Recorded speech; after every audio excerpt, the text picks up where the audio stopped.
से रहना चाहता। तो बोले कि अब मैं किसी से मांग करके खा लूंगा, परंतु अब मुझे राज्य नहीं करना।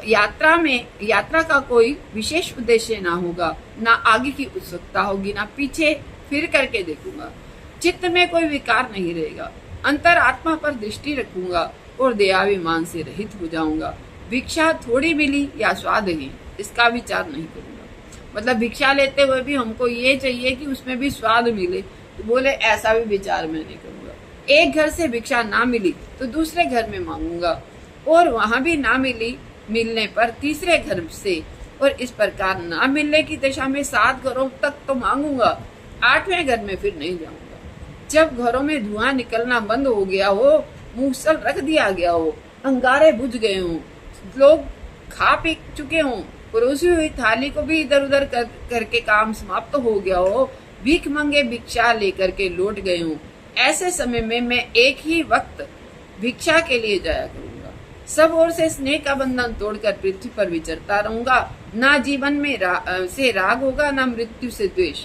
यदि एक मनुष्य मेरे, ये सब बातें कहने में आसान है, करने में तो आसान नहीं है। सन्यासी लोग हैं, उनके साथ भी जो कि सब कुछ त्यागे हुए हैं, हाँ। अग्नि तक त्यागे हुए हैं, उनके साथ भी 4 शिष्य रहते हैं। यदि एक मनुष्य मेरे, वही तो कह रही हूँ, कहना आसान है, शुरू में वैराग्य सबको होता है, परंतु बाद में धीरे धीरे जो है ठंडा पड़ जाता है। शबरी के ढेर, हाँ, सब कहते हैं, लेकिन वास्तविक में बात नहीं। यदि एक मनुष्य मेरी एक बाह वसूले से काटता हो, दूसरी बाह पर चंदन चढ़ाता हो, तो मैं उन दोनों में पर समान भाव ही रखूंगा।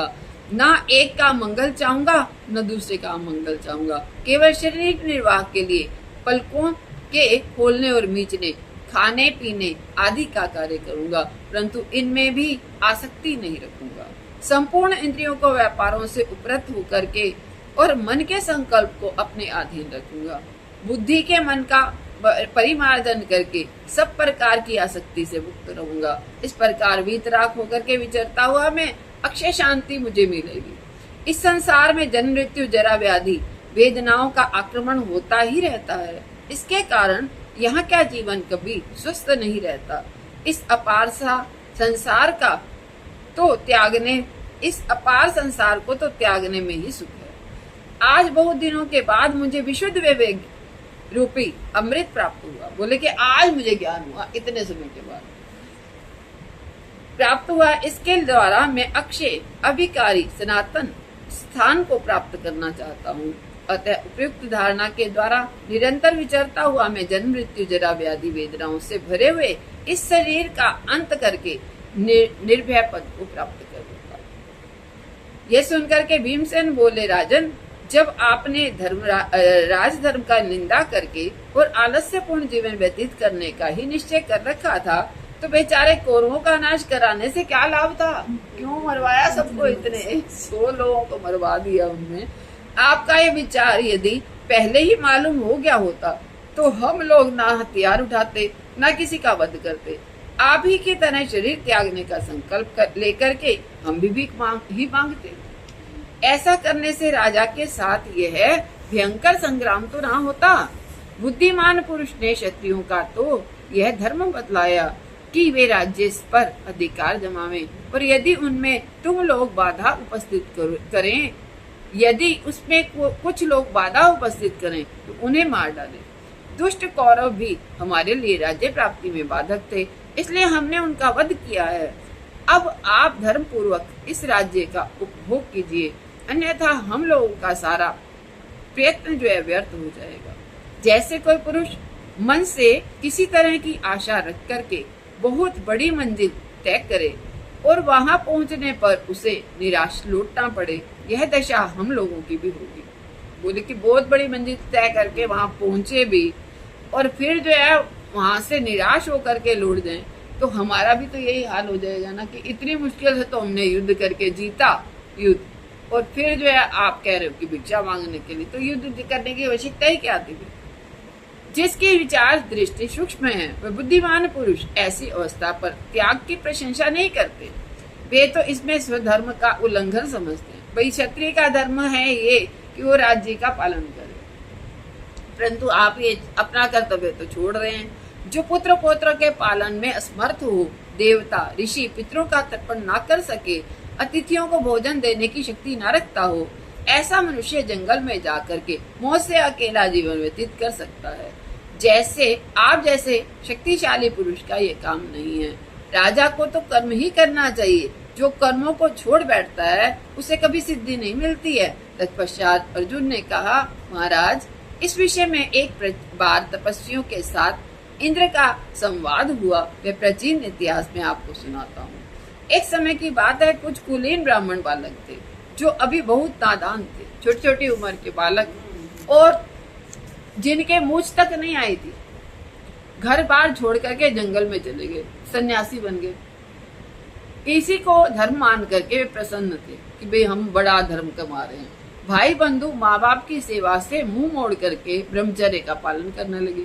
एक दिन उन पर इंद्रदेव की कृपा हुई और वे स्वर्ण में पक्षी का रूप धारण करके उनके पास पहुंच गए, सोने का पक्षी जैसे। उन्हें सुना करके कहने लगे, यज्ञ शिष्ट अन्न भोजन करने वाले महात्माओं ने जो कर्म किया है वह दूसरे मनुष्यों से होना कठिन है। अब ये बात सुन करके उनको लगा यज्ञ शिष्ट पुरुष हम ही हैं शायद। उनका ये कर्म बड़ा पवित्र और जीवन बहुत उत्तम है। उनका मनोरथ सफल हुआ और वे धर्मात्मा पुरुष उत्तम गति को प्राप्त हुए। ऋषियों ने, वो जो ब्राह्मण पुत्र थे ऋषि, वे कहते, वाह, ये पक्षी तो यज्ञ शिष्ट अन्न भोजन करने वालों की प्रशंसा करता है। ये तो हम लोगों की प्रशंसा कर रहा है, क्योंकि हम लोग ही यज्ञ शिष्ट अन्न भोजन करते हैं। पक्षी ने कहा, अरे तुम्हारी प्रशंसा नहीं करता मैं, तुम जो झूठा खाने वाले और मूर्ख हो, पाप पंख में फंसे हुए हो। यज्ञ शिष्ट अन्न खाने वाले तो दूसरे ही हैं। बोले वो लोग कोई और है, तुम नहीं हो, तुम्हारी प्रशंसा नहीं कर रहा। ऋषियों ने कहा कि पक्षी, यह बड़ा कल्याणकारी साधन है, ऐसा समझ कर हम इस बात का आलम्बन किए बैठे हैं। अब तुम्हारी बात सुन करके तुम पर हमारी श्रद्धा हुई, अतः जो अत्यंत कल्याण करने वाला साधन हो वही हमें बतलाओ। बोले कि हमारी श्रद्धा हो गई तुम्हारे प्रति, तो हमको समझाओ कि क्या होता है यज्ञ शिष्ट। पक्षी ने कहा, यदि तुम्हारा मुझ पर विश्वास है तो मैं यथार्थ बात बतलाता हूँ, सुनो। चौपायों में गोप और धातुओं में सोना, शब्दों में प्रणव आदि मंत्र और मनुष्यों में ब्राह्मण श्रेष्ठ है। ब्राह्मणों के लिए जात कर्म संस्कार शास्त्र विहित है। जात कर्म आदि संस्कार शास्त्रों में बताया गया। ब्राह्मण जब तक जीवित रहे समय समय पर उसका संस्कार होता रहना चाहिए। मरने के पश्चात भी उसका शमशान भूमि में अंत्येष्टि संस्कार और घर पर श्राद्ध आदि वेद विधि के अनुसार होना चाहिए। वेदोक्त यज्ञ याग आदि कर्म ही उसके लिए स्वर्ग में पहुंचाने वाले और उत्तम मार्ग हैं। उसको संन्यास लेने की आवश्यकता नहीं है। वेदोक्त कर्म ही सिद्धि का क्षेत्र है। सभी प्राणी इसकी इच्छा रखते हैं। जहाँ इन कर्मों का विधिवत संपादन होता है वह गृहस्थ आश्रम ही सबसे बड़ा आश्रम है। बोले गृहस्थ आश्रम सबसे बड़ा है। जो कर्मों की निंदा करते हैं उन्हें कुमारगामी समझना चाहिए। जो कहते हैं कर्म नहीं करना चाहिए वो तो कुमारगामी है। भाई जो समय है कर्म करने का उसमें कर्म नहीं करोगे तो क्या करोगे। तो बोले कर्म करने का जो नहीं करते हैं, निंदा करते हैं, वो कुमारगामी समझना चाहिए। उन्हें बड़ा पाप लगता है। देव यज्ञ, पितृयज्ञ और ब्रह्म यज्ञ, ये 3 सनातन मार्ग हैं। जो मूर्ख इनका परित्याग करके किसी मार्ग से चलते हैं वे वेद विरुद्ध पथ का आश्रय लेने वाले हैं।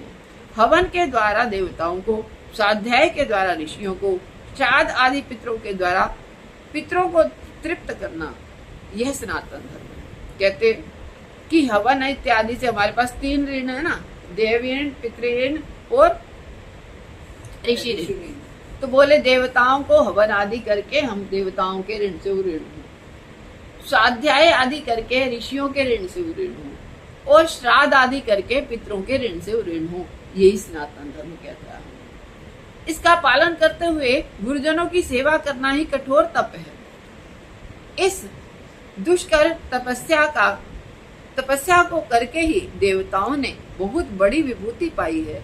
जिनकी किसी के प्रति ईर्ष्या नहीं है, जो सब प्रकार के द्वंद्वों से रहित है, ऐसे ब्राह्मण इसी को तप मानते हैं। संसार में व्रत को ही तप कहते हैं, किंतु वह इसकी अपेक्षा मध्यम श्रेणी का। अगर जो हम व्रत करते हैं एकादशी इत्यादि उसको तब पाने, तो बोले कि वो जो है मध्यम श्रेणी का। जो यज्ञ शिष्ट अन्न भोजन करते हैं उन्हें अविनाशी पद की प्राप्ति होती है। देवता, पितरों और अतिथियों और परिवार के अन्य लोगों को अन्न देकर जो स्वयं पीछे खाते हैं, देवताओं को अर्पण किया, फिर पितरों को दिया, फिर अतिथि इत्यादि आ गए, परिवार के जितने सदस्य हैं उनको खिलाने के बाद जब वो खाता है तो वो जो है पीछे खाने वाले को यज्ञ शिष्ट अन्न भोजन करने वाले कहा जाता है, उसको पुण्य मिलता है। और अपने धर्म पर आरूढ़ होकर सुंदर व्रत का पालन और सत्य भाषण करते हुए वे इस जगत के गुरु समझे जाते हैं। अर्जुन कहते हैं, महाराज वे ब्राह्मण कुमार पक्षी रूपधारी इंद्र के धर्म और अर्थ युक्त बातें सुनकर के इस निश्चय पर पहुंचे कि हम लोग जिस स्थिति में हैं वे हितकर नहीं हैं, इसलिए वे वनवास छोड़ करके घर लौट गए और गृहस्थ धर्म का पालन करने लगे। अतः आप भी धैर्य धारण करके संपूर्ण भूमंडल का अकंटक राज्य कीजिए। कहते ये बात सुन करके इंद्र की और उन बच्चों को लगा, ब्राह्मणों को लगा कि हम जिस काम के लिए निकले हैं वो हमने ठीक नहीं किया, हमको ब्राह्मणों का ही धर्म अपनाना चाहिए और घर में रह करके ही जो है कार्य करना चाहिए। अपने जो बड़े बूढ़े हैं, परिवार के जन हैं, उनकी सेवा और गृहस्थ धर्म में रहना चाहिए। तो ये सोच करके वो चले गए वापस और अपने घर गृहस्थी में ही उन्होंने धर्म का पालन किया। अब युधिष्ठिर को नकुल और सहदेव और द्रौपदी सब समझाते हैं। इंद्र की बात समाप्त होने पर नकुल ने भी उन्हीं का अनुमोदन करते हुए राजा युधिष्ठिर से कहा, राजन, विशाख युग नामक क्षेत्र में संपूर्ण देवताओं द्वारा की हुई अग्नि स्थापना के चिन्ह मौजूद हैं। इससे आपको यह समझना चाहिए कि देवता भी वैदिक कर्म और उनके फलों में विश्वास करते हैं। जो वेदों की आज्ञा के विरुद्ध चलते हैं उन्हीं को महान नास्तिक मानना चाहिए। जो वेदों के विरुद्ध चलते हैं वो नास्तिक हैं। वैदिक कर्मों का परित्याग करके कोई भी स्वर्ग में नहीं जा सकता। जो वेदों का अनुसार कर्म ही नहीं करेगा वो कहाँ से जाएगा स्वर्ग में। वेद वेदता ब्राह्मण कहते हैं कि यह गृहस्थ आश्रम सब आश्रमों से श्रेष्ठ है। क्षत्रिय ब्राह्मणों को की राय भी सुन लीजिए। जो धर्म पूर्वक आचरण किए हुए धन का यज्ञ आदि कर्मों में उपयोग करता है वह शुद्धात्मा मनुष्य ही त्यागी है। जो धर्म पूर्वक उपार्जन किए हुए धन का, पहले तो धन उपार्जन करो धर्म के साथ और फिर उसको यज्ञ में लगाओ और यज्ञ आदि कर्मों में उसका उपभोग करता है, वह शुद्ध आत्मा मनुष्य ही त्यागी है। उसने कुछ अपने लिए नहीं किया ना, क्योंकि जैसे मैंने बताया नैयर जी का, तो उन्होंने अपने लिए नहीं कुछ किया, कमाया तो सही परंतु लगाया क्या दूसरों की सेवा में। तो वो त्याग कर दिया उन्होंने, एक जगह से लिया और एक जगह से लेकर के दूसरी जगह पर दे दिया, अपने लिए उन्होंने कुछ नहीं किया।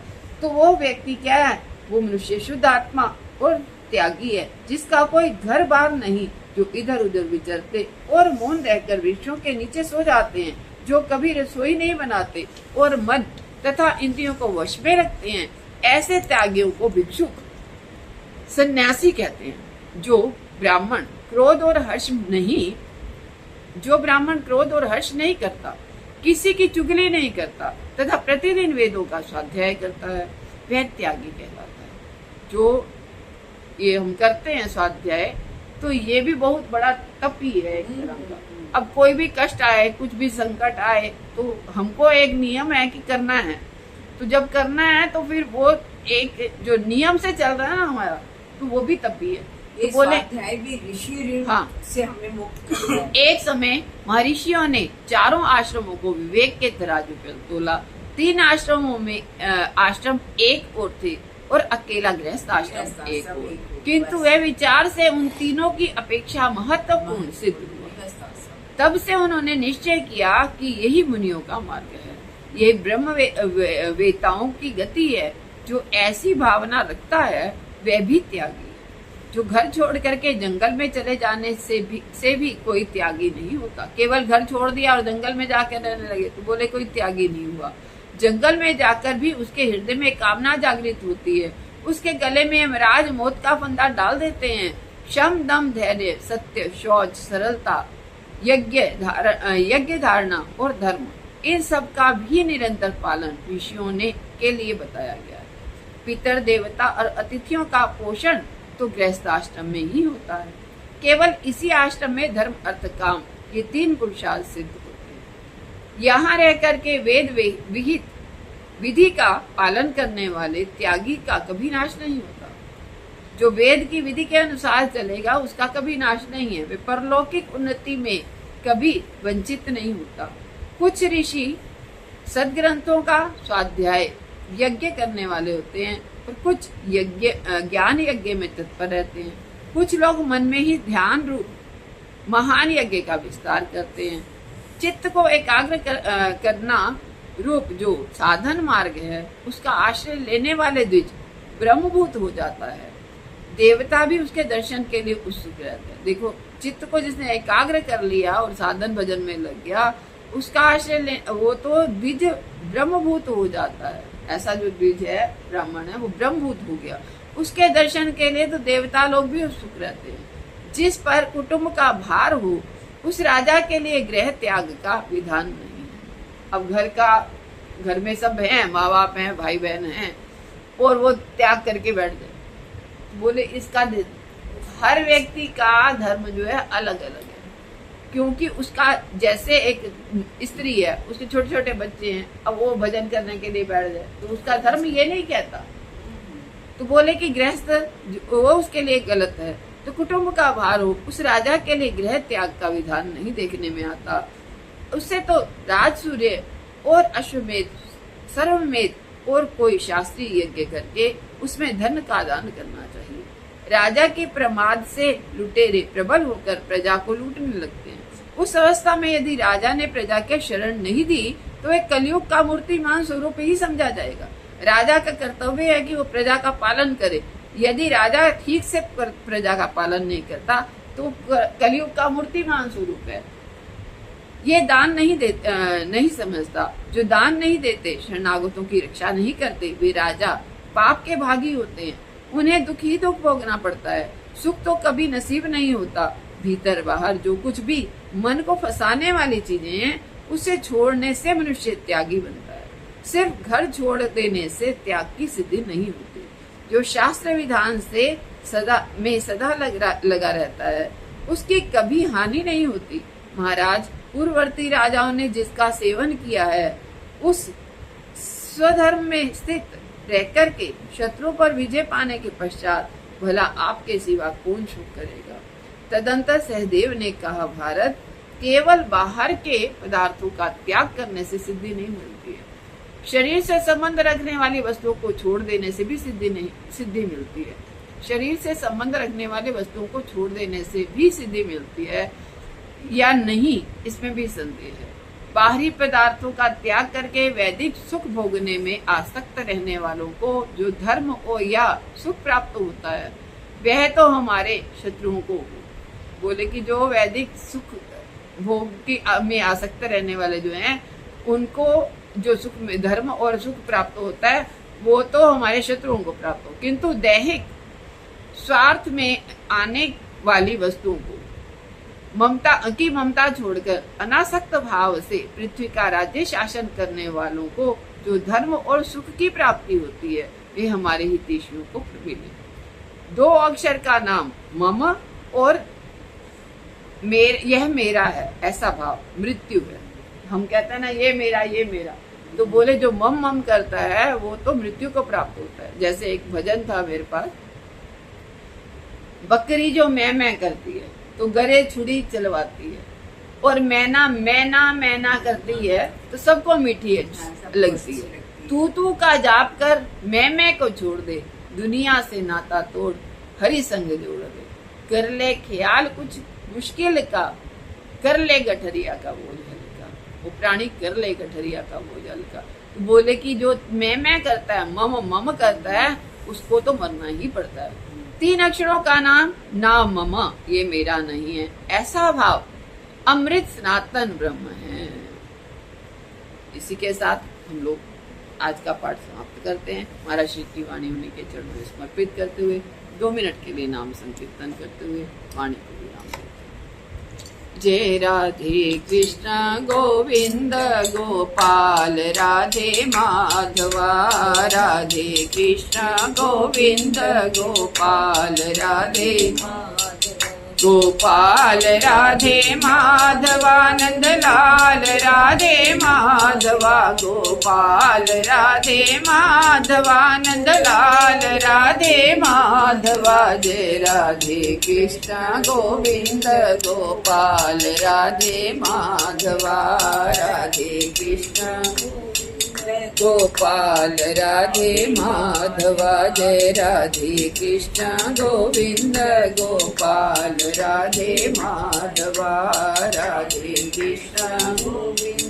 गोपाल राधे माधवा गोपाल राधे माधवा नंदलाल राधे माधवा गोपाल राधे माधवा नंदलाल राधे माधवा जय राधे कृष्ण गोविंद गोपाल राधे माधवा राधे कृष्ण गोविंद गोपाल राधे माधवा। श्री कृष्ण चंद्र भगवान की, गंगा मैया की जय, वृंदावन बिहारी लाल की जय, भारत माता की जय, सत्य सनातन धर्म की, गो माता की जय, गीता माता की जय, भागवत भगवान की जय, महाभारत शांति पर महापुराण की जय। नारायण नारायण।